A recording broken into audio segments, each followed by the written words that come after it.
Hey, what's happening, fellas? So I saw, this video, right?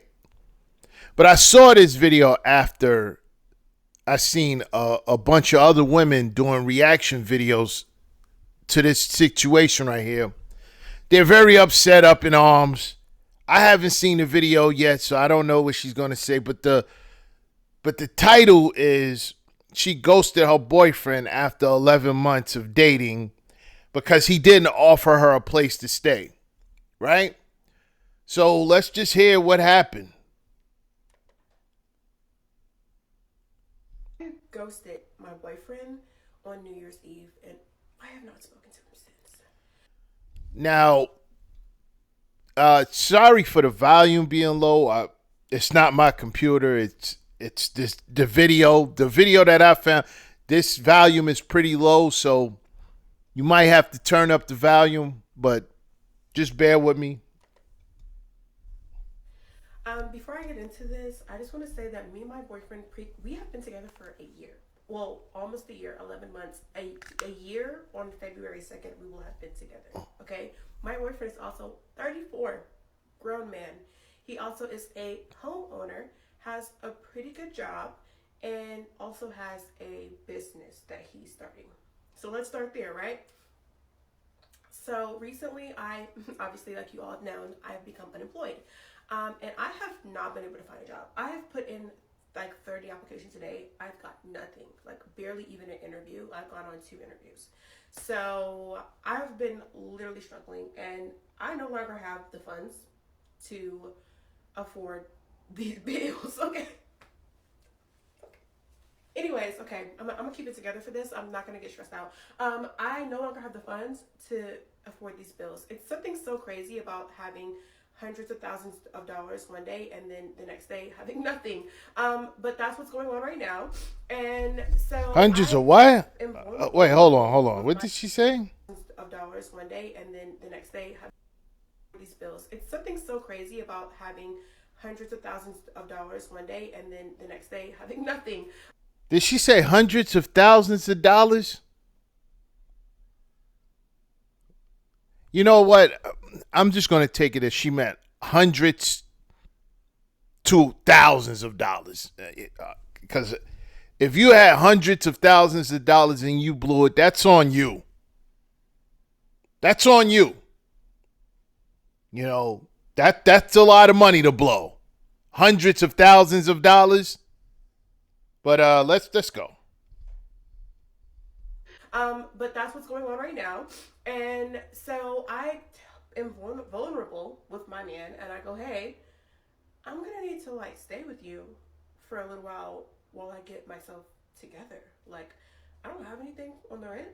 And so I'm gonna need to move with you while I get myself together. Mind you, I said he has his own house, his own three-bedroom apartment in a nice neighborhood. He also has a best friend. His best friend lives with him, mind you, and has been living with him for however many years that he's like lived there, almost the whole time he's lived there. And so I'm like, if his best friend can live with him, why not his girlfriend, you know? So I'm like, hey, I Entitlement. Do you hear the entitlement? Already, we know what's wrong here. That's his place. He worked hard for it. He lives in a nice neighborhood. He has his own house. He has a good job, his own business. He worked for these things. He didn't work for them just to give it away. Do you hear the entitlement? Just because his friend's staying there, why can't she stay there? Because that was his choice. This is what they be doing out there. Oh, well, if you got a car, if you have two cars and I don't have a car, why can't I drive the other one? What do you mean? Because they're my cars. That's why. If I said no, it's a no. That's this crazy. The entitlement already. I need a place to stay. Which honestly, in hindsight, I should have even have to ask for that. He knew I was struggling. He should have said, hey. Like, you shouldn't have to ask for that. You shouldn't ask. Don't ask me. You a grown woman, just like I'm a grown man. You a grown woman. Go out there and figure it out. This is crazy. Let me take something off of your plate. Like, come stay with me so that you can breathe and get this. If he really cared about me, he would have said that, but he didn't. He sat there and he watched me struggle and then watched me get to the point where I was like, hey, I just need a break. Like, I'm literally so depressed. I'm losing my mind. I can't find anything. Can you please help me? And he said, no. Salute to him.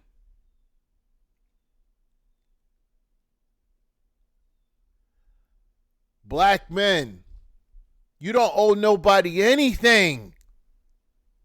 You don't owe nobody anything. That's not his wife. Let me explain this to you again. Black men, if you're not married, you're single. If you're not married, you're single. You know, these women, they out there, they'll cheat on you. And then when you find out that they cheated on you, right? And that's your girlfriend, she'll put her finger in your face and say, "Where's the ring?" When they get caught cheating, or they don't want to listen, or they don't want to be under your leadership or anything like that, they'll tell you flat out, "You're just a boyfriend." That's what they're doing. You're just a boyfriend. Okay, cool. You're just a girlfriend.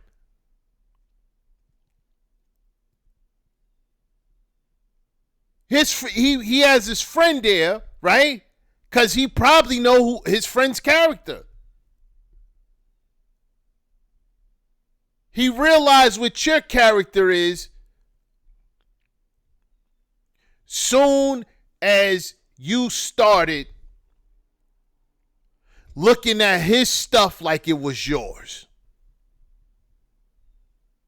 Soon as he realized that, that's when she don't even understand her attitude is what, and no, she didn't ghost him. He ghosted you. Let's go. He said, no. He said, no, you cannot live with me. Mind you, living with him is free. It doesn't cost him anything. He said, no. Doesn't cost him anything. Wow. I can't live with him. At first, he goes, oh, I like that we have our own places to retreat to when we get into our arguments. And wrong answer. No, wrong answer is, why are you only 11 months in and you're getting into arguments with him?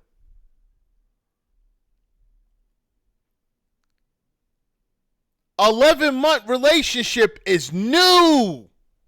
11 months, it's still new. And you're already arguing with him? Oh, yeah, he knew what he was doing. Oh, no, not at all. Not at all. Answer. Number one, when we get into arguments, we never leave. Like, we stay in the same room and we continue to talk it out until we work it through, which I think is a really good habit that we have.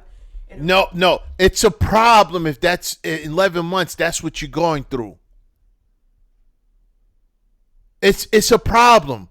11 months and you're going through that, arguing, and then you got to sit there and work it out. That sounds like a horrible marriage.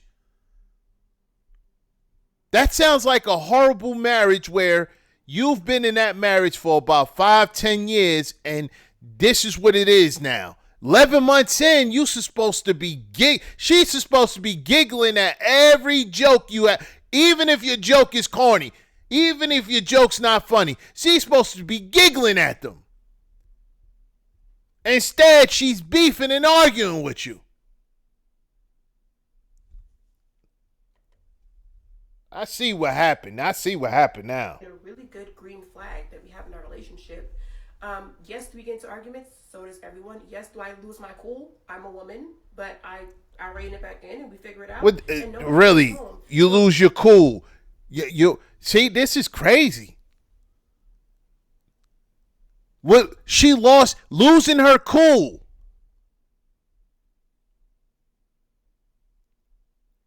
11 months in, you're losing your cool. So you're yelling, screaming. Oh, yeah, I see why he said no. He made the right decision. He absolutely made the right decision. This is what I be talking about right here. This is how y'all end up losing your resources. This is how you end up losing your house, losing your job. You lose everything dealing with somebody like this. Losing your cool. Let's go.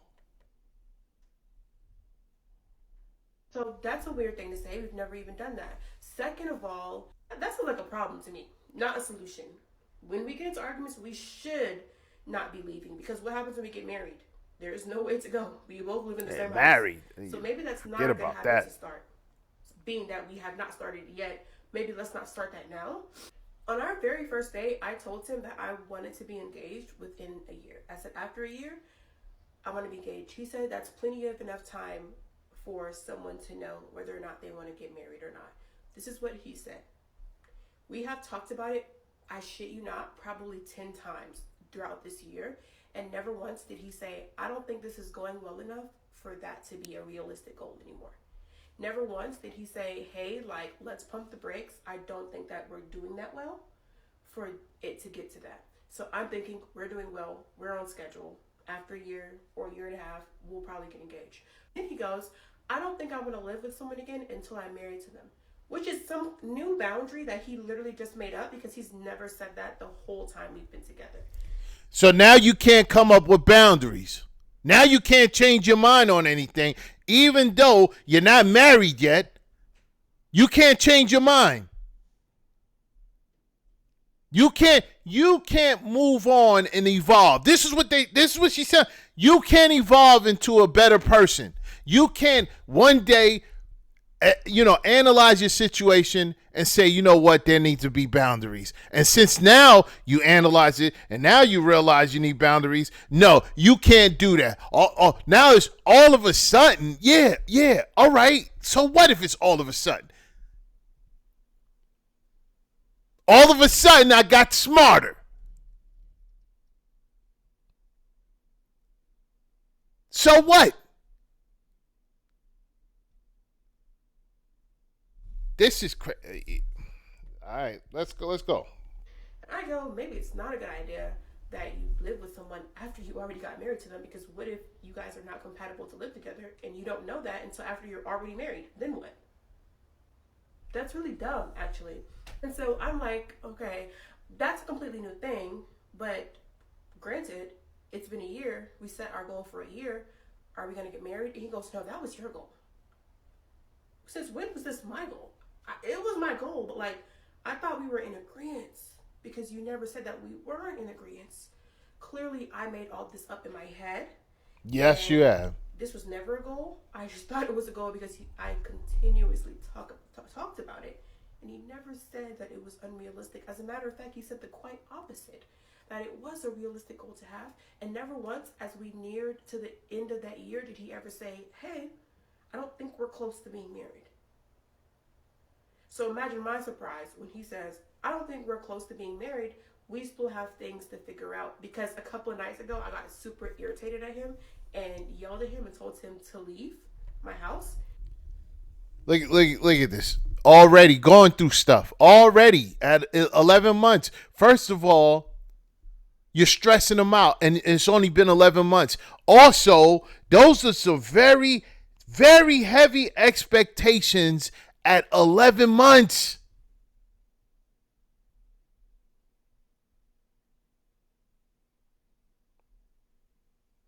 You know what he saw? I'm gonna tell you what he saw. He saw her trying to run game on him. And he saw the manipulation that she was doing. He saw all of it. And you know what he did? He said, you know what? I'm going to take on Tizzy tours, which is still dangerous. But he was like, I'm going to take on Tizzy tours, but her moving in with me, absolutely not. I got a lot going on. I'm doing well. he wasn't really interested in her like that. You could tell. You could tell. You could tell, right? You could tell that he realized who she was and already had an exit strategy for her. It's just that when that exit strategy, and I understand why she didn't see it. Clearly, he was showing her, hey, listen, I'm really not that interested in you. I'm just here for a tizzy tour. But soon as she asks to move in because she can't pay her bills, he was like, you know what? This is a great time to tell her where I'm at with it. No, absolutely not.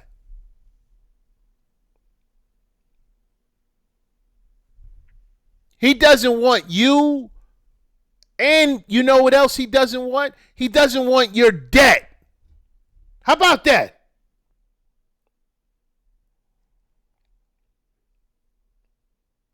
He doesn't want your debt.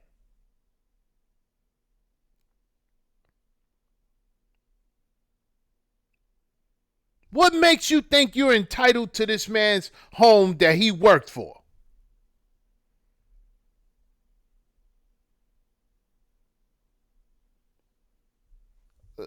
Let's go. And apparently that's enough of a reason for him to be like, whoa, I don't want to marry her. All right. So yeah. And so I said, hey, I'm actually scared that I'm going to be homeless because these people. I said, I'm actually thinking I'm going to be homeless because I don't have a job and these bills keep coming and I can't do it no more. I'm tapped out of resources.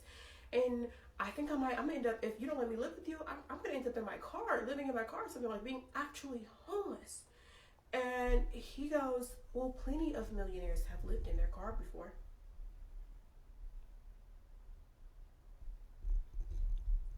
He's just trolling you at that.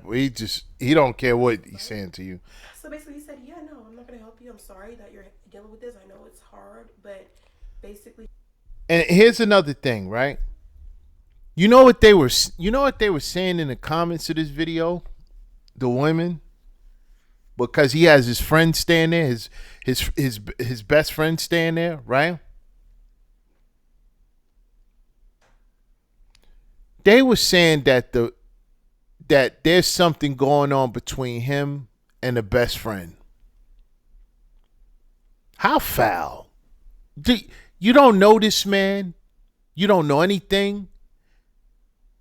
Yet you're going to question his sexuality because he's there for his friend. You know what it is? You know what it is, black men?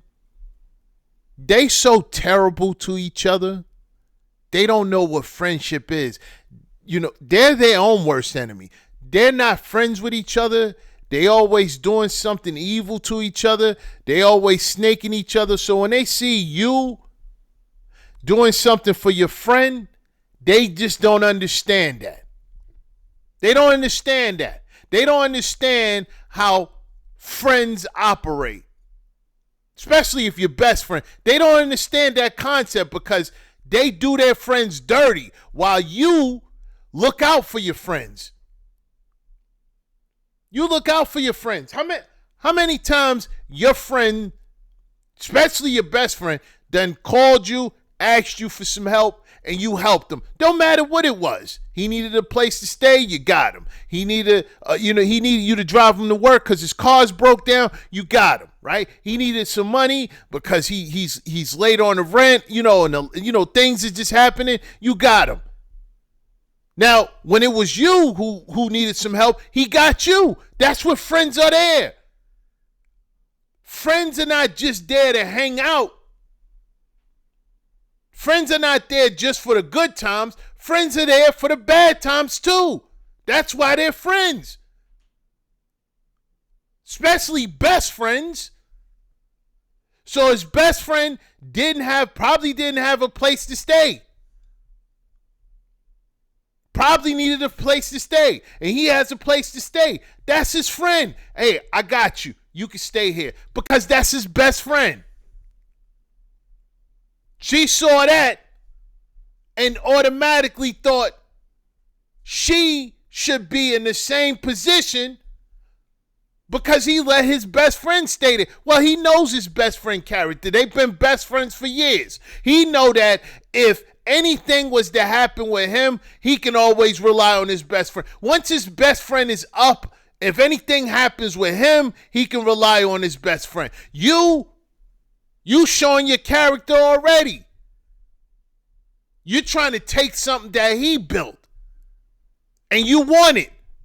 Why would you want to do that? So he can't trust you when you already think you're entitled to stuff that you didn't work for that belongs to him. So that means if anything was to happen to you, he can't count on you because you're already clearly shown what your character is. Yet when we tell them, hey, listen, you can't be out here playing around at work. A lot of them don't work as hard as us. So you get fired or you do all this frivolous spending. Now you got no savings, right? Or you spend so much, your credit card, you got student loan debts, you got all this going on, right? So when we try to tell you about your financial habits and what you should do with it, we're doing too much by telling you what to do with your life. And now when you're homeless, now you're looking for somebody to fix it. Get out of here, man. Get out of here.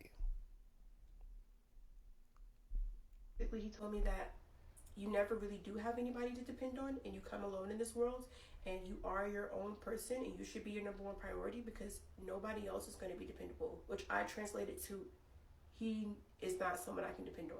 Why would I ever marry someone that I can't depend on?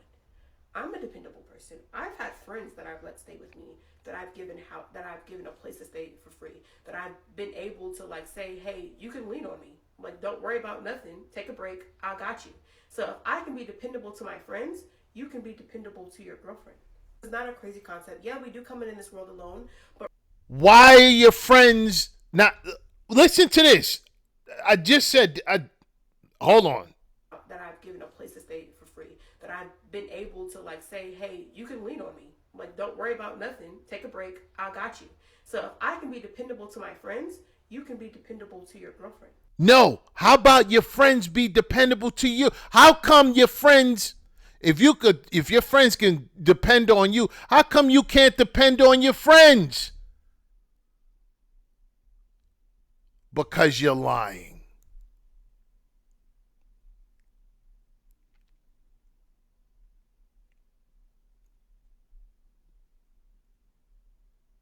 You made this up. If your friends can depend on you, then you should go and look for your friends. How does that have anything to do with any transactions you have between you and your friends? What that has to do with has nothing to do with him at all. Y'all are not good friends to each other. You're just not. Y'all learn about each other's business and y'all get into one little argument and you go straight to social media and spill the beans. I saw, on social media, I saw a friend that they were friends. I saw them talking about each other's children. That's how foul they get, talking about each other's children. Y'all try to hurt each other. Y'all go so low talking about each other. Y'all talk about each other's house, your apartments. Y'all talk about each other's relationships. Y'all talk about each other's past relationships, past struggles. Y'all stay doing that. That's why you don't have any friends. Y'all not friends with each other. Y'all only cool with each other when you're going to hang out, when you're drinking, smoking. That's the only time y'all cool with each other. When it's time to help out, you're nowhere to be around. That's not us. Y'all really not like us. Y'all really not like us. It's not a crazy concept. Yeah, we do come in this world alone, but relationships are the whole reason of everything. You should be able to depend on the people around you, on your community. They should be people that you can say, hey, you do owe a responsibility to the people you love and the people you care about. And apparently he doesn't think that way, and I don't think I can be in a relationship with someone who doesn't think that way. And so I decided that I kind of ghosted him. I just stopped talking to him, and I probably will never speak to him again. That really turned me off. And yeah, that's why I broke up with my boyfriend, because he said it was okay that I be homeless. I should be homeless while he goes home to his 3-bedroom house in a nice neighborhood and rubs his feet together under his nice comforter set, his nice sheet set, and watches his 70-inch TV on the wall and twiddles his thumbs together while I'm out in my car in the cold. Talking about he's going to give me a blanket for Christmas so I don't be cold. I should be homeless while he goes home to his. First of all, you did him a favor. If you did ghost him, even though we know that's not what happened, you did him a favor. But he ghosted you. This is what they do all the time, trying to save face. He ghosted you. Listen here, man. You're you're not a wife. You're not a wife. You're just not. You're not a wife. 11 months in and you're losing your cool, you're arguing with him. Like I said, 11 months is it's still a, not brand spanking new, but it's still a brand new relationship. You only been together for 11 months.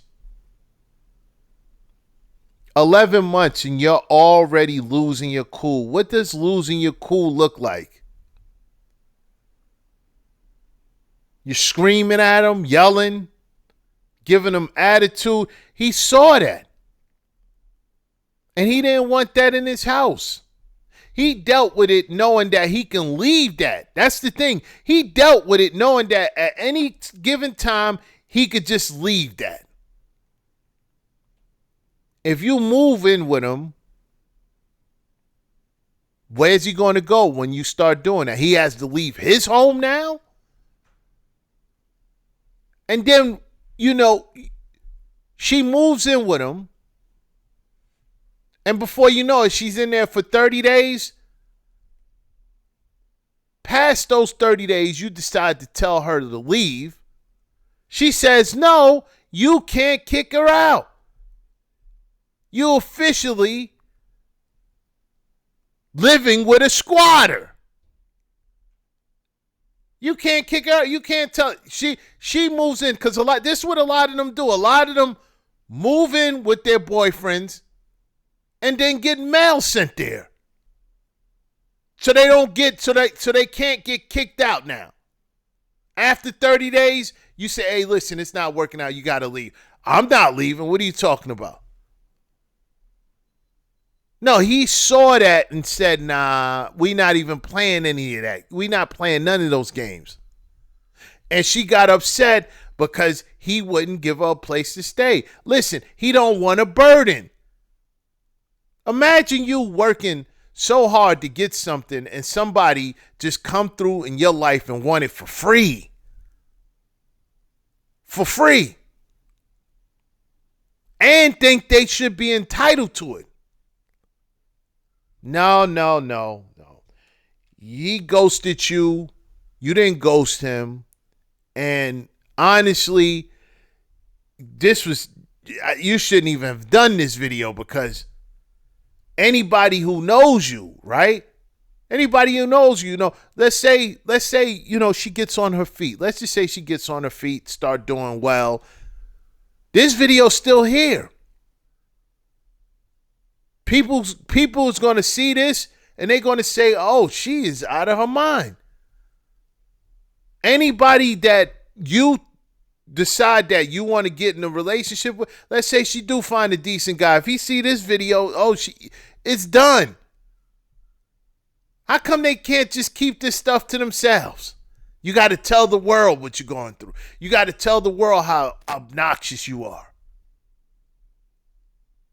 Yeah, the clout, man, it's a hell of a drug, man. Anyway, peace.